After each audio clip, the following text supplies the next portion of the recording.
ils utilisent les médias. Il utilise les médias.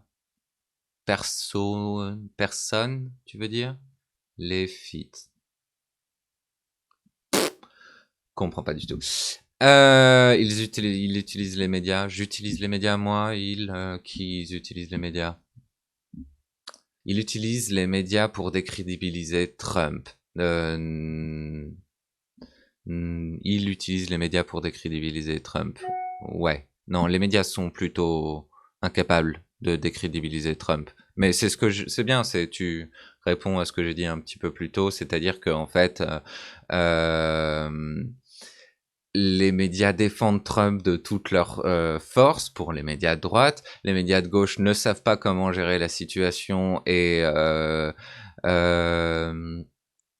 du coup n'attaquent pas Trump de la bonne façon, c'est-à-dire qu'ils parlent de conneries comme oh il est pas civil et tout ça, alors qu'on s'en fout de la civilité. La civilité n'a aucune importance, qu'il utilise qu'il utilise des insultes, des mots vulgaires, on s'en bat les couilles. Le plus important, c'est qu'il a fait des politiques qui ont tué des millions de gens, des milliers de gens n'exagérons pas, au Moyen-Orient, augmentant les politiques déjà existantes sous Obama. Oui, très bien, mais les augmentant substantiellement donc, quand même.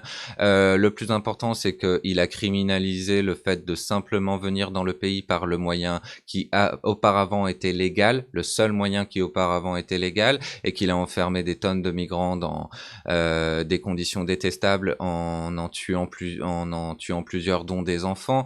Le plus important, c'est qu'il a augmenté les taxes pour les riches et uniquement pour les riches, qu'il a diminué.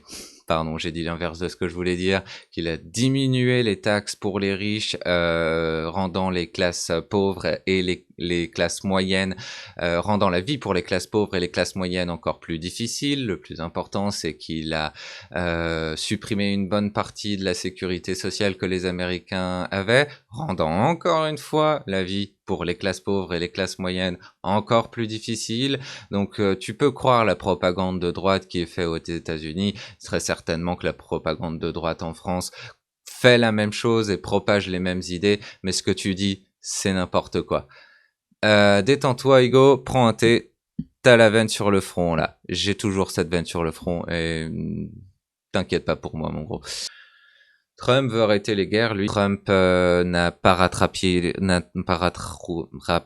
les soldats, il a augmenté le nombre de soldats en Irak et en Afghanistan, mais c'est bien, tu crois bien les mensonges de tous les médias de droite, je te félicite, c'est bien, bravo, bravo.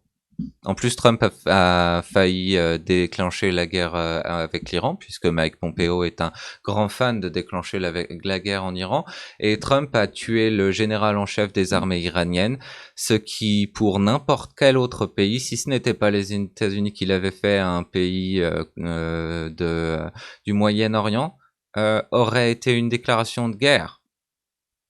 Imaginez les États-Unis tuer le général en chef des armées françaises. Vous pensez pas que la France irait en guerre avec les États-Unis? Bien sûr que si, il le ferait.